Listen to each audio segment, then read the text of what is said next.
Meenu TV.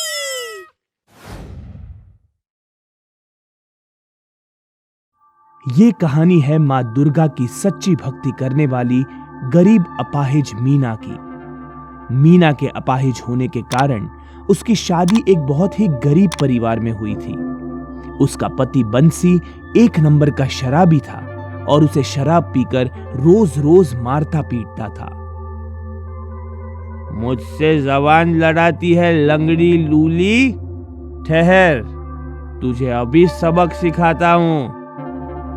ये कहकर बंसी बेचारी अपाहिज मीना को छड़ी उठाकर पीटने लगता है और वो दर्द से चीख उठती है। मुझे मत मारो माँ जी, इन्हें रोको ना। आज के बाद मेरी शराब के बारे में टोका टाकी की तो जान ले लूंगा तेरी। बंसी को यूं शराब में टुल होकर मीना पर जुल्म ढाते देख उसकी मां सरिता उसे डांटते हुए कहती है, तुझे इस अपाहिज पर जुल्म ढाते शर्म नहीं आती? जो कमाता है शराब में उड़ाता है और घर आकर इस बेचारी को मारता है। बंद करो अपना भाषण। मेरी शराब को कोसने की कोई जरूरत नहीं है माँ। मीना माँ दुर्गा की सच्चे मन से भक्ति करती थी। पियक्कड़ पति अपनी सारी कमाई शराब में उड़ा देता था और सास से उसे अठन्नी तक मिलने की उम्मीद नहीं होती थी। इसीलिए वो देवी माँ पर प्रसाद चढ़ाने की बात तो कभी सोच ही नहीं पाती थी, मगर हाँ, उनकी पूजा अर्चना जरूर नियमित रूप से करती थी। मैया जय अम्बे गौरी, मैया जय श्यामा गौरी, तुझको निश दिन ध्यावत हरि ब्रह्मा शिवरी।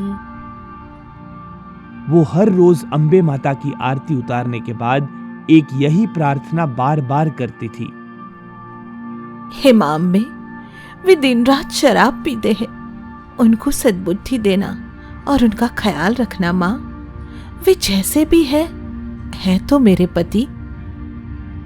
हालांकि मीना बंसी के लिए लाख दुआएं करती है और सैकड़ों मन्नतें भी मांगती है, मगर शराब के सामने सब दुआएं बेअसर हो जाती है। दिन रात की शराब बंसी को बीमार कर देती है और उसका अंतिम समय निकट आ जाता है। एक दिन बंसी को गलतियों का एहसास होता है और पश्चाताप करते हुए मीना से कहता है, मैंने तुम पर बहुत अत्याचार किया है मीना, हो सके तो मुझे माफ कर देना, शायद अब मैं नहीं बचूंगा। ऐसा मत बोलिए, भगवान करे आपको मेरी भी उम्र लग जाए।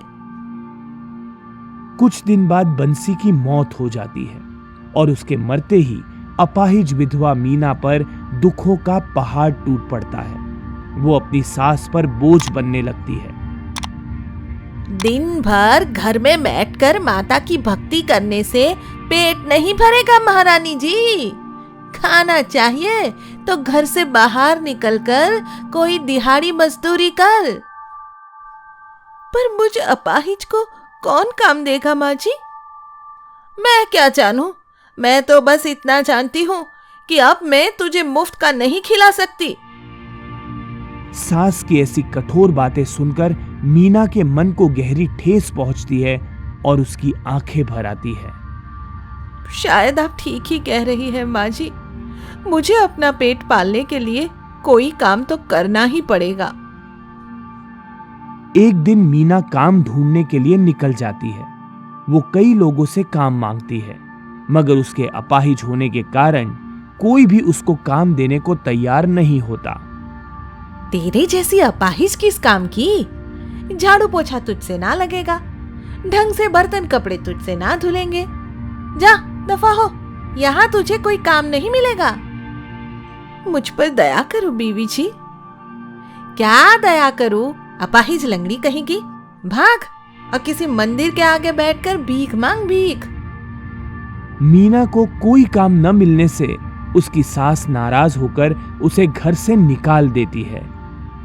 चल निकल जा मेरे घर से, और कभी मुड़कर इस घर की तरफ देखा तो दूसरी टांग भी तोड़ दूंगी। मीना अपनी सास के सामने खूब रोती गिड़गिड़ाती है, मगर जब वो किसी भी तरह नहीं मानती तो माता रानी का नाम लेकर घर से निकल लेती है।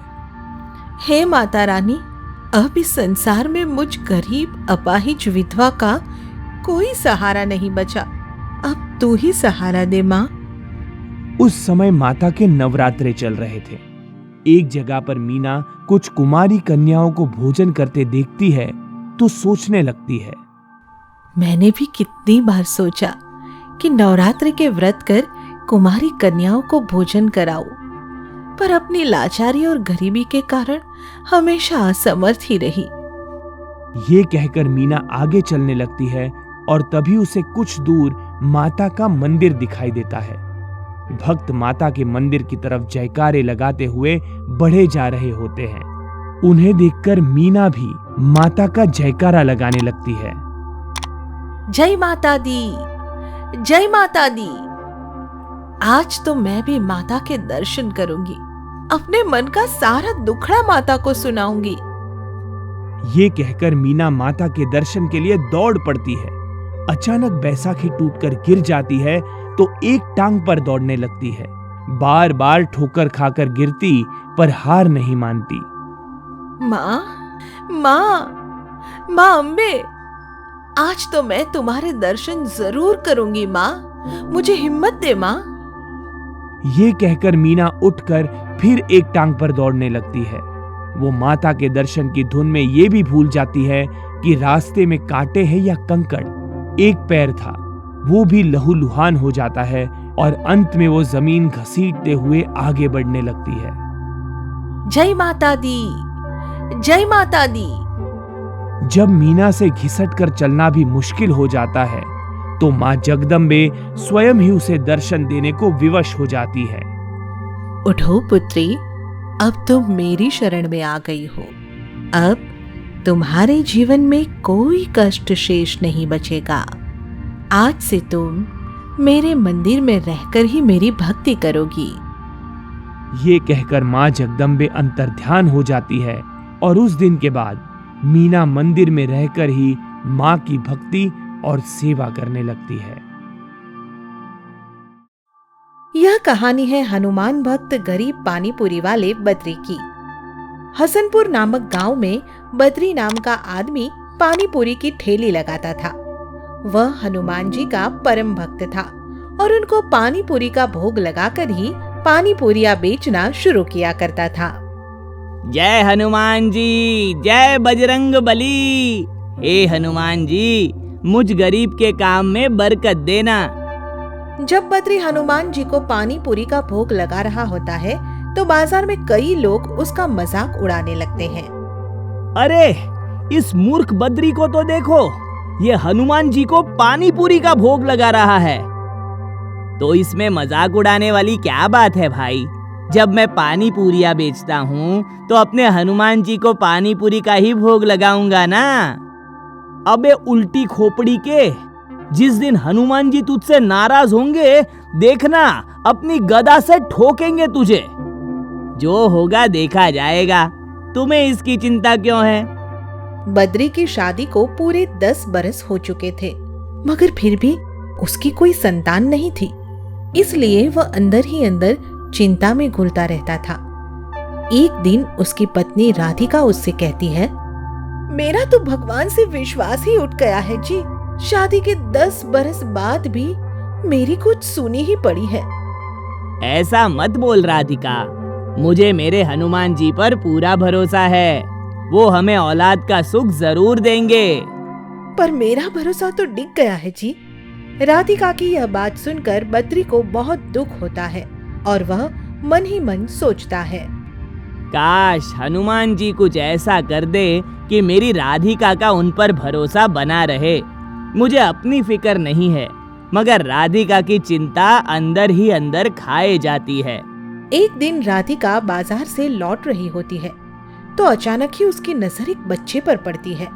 बच्चा फूट फूट कर रो रहा होता है। तुम कौन हो बेटा और क्यों रो रहे हो? मैं बजरंगी हूँ। मेरे माता पिता कहीं खो गए हैं और मुझे मिल नहीं रहे हैं। जब तक तेरे माता पिता नहीं मिलते तू मेरे घर चल बजरंगी बेटा। मैं तेरे माता पिता को ढूंढने में तेरी पूरी मदद करूंगी। सच? हाँ सच बेटा। राधिका बजरंगी को अपने घर ले आती है। बद्री भी बजरंगी को देखकर बहुत खुश होता है। वे दोनों बजरंगी को अपनी सगी औलाद की तरह प्यार करने लगते हैं। बजरंगी को पानी पूरी खाने का बहुत शौक होता है, इसलिए वह ठेली पर पानी पूरियां रखते ही उन्हें खाने की जिद करने लगता है। पहले मुझे पानी पूरी खिलाओ, बाद में सबको खिलाना। अरे ये क्या कह रहे हो बेटा? भला मैं अपने बजरंग बली को भोग लगाए बिना तुम्हें पानी पूरी कैसे खिला सकता हूँ? तो लगाओ ना भोग, मैं ही तो हूँ बजरंग बली। यह सुनकर बद्री आश्चर्य से हंसने लगता है। अरे तू तो नाम से बजरंगी है, मैं तो उस मंदिर वाले बजरंग बली की बात कर रहा हूँ। मैं भी तो उसी की बात कर रहा हूँ। अब खिलाओ पानी पूरी, वरना नाराज हो जाऊंगा आपसे। बजरंगी की यह बात सुनकर राधिका कहती है, आप बच्चे को तरसा क्यों रहे हो जी? इसे पानी पूरियां खिला दो। ठीक है, तुम कहती हो तो खिला देता हूँ। यह कहकर बद्री बजरंगी को पानी पूरियां खिलाने लगता है और मन ही मन अपने हनुमान जी से माफी मांगता है। हे हनुमान जी, मुझे माफ करना। मैं आज पहली बार तुम्हें भोग लगाए बिना किसी को पानी पूरी खिला रहा हूँ। तभी बद्री को एकाएक बच्चे में हनुमान जी की झलक दिखाई देती है। भक्त परेशान मत हो, भोग तो लग चुका है। यह झलक देखते ही बद्री का सिर चकरा सा जाता है और उसकी यह हालत देखकर बजरंगी कहता है, क्या हुआ? तबीयत तो ठीक है ना? अरे हाँ, मेरी तबीयत तो बिल्कुल ठीक है। अब मैं बाजार चलता हूँ।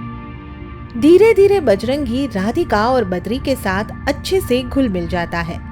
वह राधिका को अम्मा और बद्री को बापू कहकर बुलाने लगता है। ए बजरंगी बेटा, जरा इधर तो आ। क्या है अम्मा? अरे बेटा, अपने बापू को बाजार जाकर खाना तो पकड़ा। इस तरह समय बीतता जाता है और फिर एक दिन बद्री के साथ एक दुखद घटना घट जाती है। वह एक सड़क दुर्घटना में घायल हो जाता है और उसे लंबे समय तक घर पर ही रहना पड़ता है। बद्री के घर पर बैठ जाने से घर की हालत बिगड़ जाती है।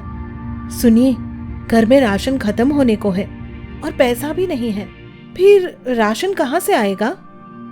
धनी राम बनिए की दुकान से उधार ले लो।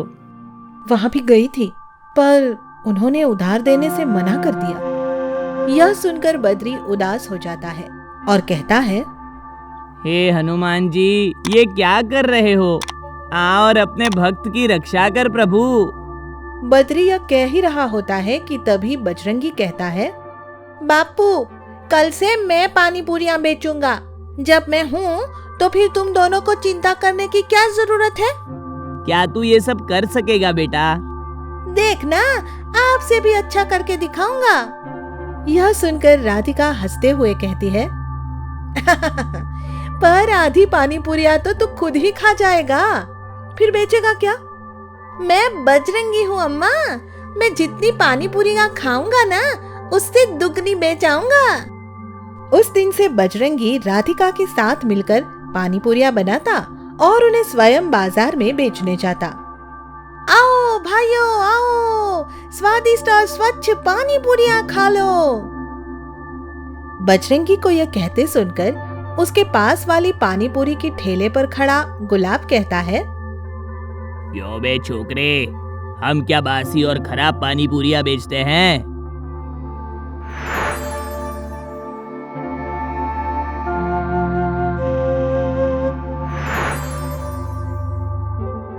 तुम बासी ही नहीं बल्कि मिलावटी पानी पूरियां भी बेचते हो। तुमने सुबह ही तो मिलावटी रंग और मसालों से पानी तैयार किया था और तुम्हारी आधी पानी पूरियां भी तो कल की बची बासी पानी पूरियां हैं। यह सुनते ही गुलाब की बोलती बंद हो जाती है और वह मन ही मन सोचता है, इस कमबख्त को मेरी सच्चाई का कैसे पता चला? इससे तो बचकर रहना पड़ेगा। बजरंगी की पानी पूरियां लोगों को खूब पसंद आती है और उसकी रोज अच्छी कमाई होती है। उधर मिलावटी पानी पूरियां बेचने वाला गुलाब का काम पहले से कम चलने लगता है, तो वह बजरंगी से दुश्मनी करने लगता है। अगर यहाँ इसकी ठेली लगती रही तो मेरा तो काम ही बंद हो जाएगा। इसे तो यहाँ से भगाना ही पड़ेगा। यही सोचकर गुलाब एक दिन मौका मिलते ही बजरंगी की पानी पूरी के पानी में दस्त लगाने वाली दवा मिला देता है और फिर हंसते हुए कहता है, सुन बे छोकरे, मुझे लगता है कि आज जो भी तेरी पानी पूरियां खाएगा तेरी खूब पिटाई करेगा।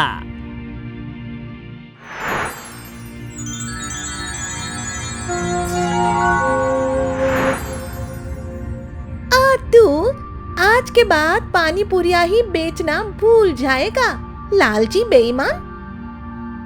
कुछ देर बाद लोग बजरंगी से पानी पूरियां खाते हैं और उनकी सेहत में कोई गड़बड़ी नहीं होती। यह देख गुलाब हैरत में पड़ जाता है। अरे ये क्या, इसकी पानी पूरियां खाकर तो लोगों को अब तक दस्त लग जाने चाहिए थे, मगर ये सब तो ठीक ठाक खड़े हैं। गुलाब ये सोच ही रहा होता है कि तभी उसके पास कुछ ग्राहक आते हैं और उसकी पानी पूरियां खाते ही उन सब की सेहत बिगड़ जाती है। फिर वे सब उस पर चिल्लाने लगते हैं, अरे ये तो मिलावटी पानी पूरियां बेचता है। मैं तो कहती हूँ इसे मारो। हाँ हाँ, मारो मारो मारो। यह कहकर ग्राहक उसकी खूब पिटाई करते हैं और उसे अपने लालच और बेईमानी की सही सजा मिल जाती है। उधर बद्री की चोट ठीक हो जाती है और राधिका उसे खुशखबरी सुनाते हुए कहती है, सुनो जी, मैं माँ बनने वाली हूँ। ये तो बड़ी खुशी की बात है राधिका, मेरे हनुमान जी ने मेरी सुन ली। तो अब तुम खुश हो ना बद्री? बजरंगी को हनुमान जी के रूप में देखकर बद्री और राधिका हैरान रह जाते हैं। वे हनुमान जी की जय जयकार करते हैं और हनुमान जी उन्हें आशीर्वाद देकर अंतर्ध्यान हो जाते हैं। आगे की मजेदार स्टोरी के लिए चैनल को सब्सक्राइब करें और बेल आइकन प्रेस करना ना भूलें।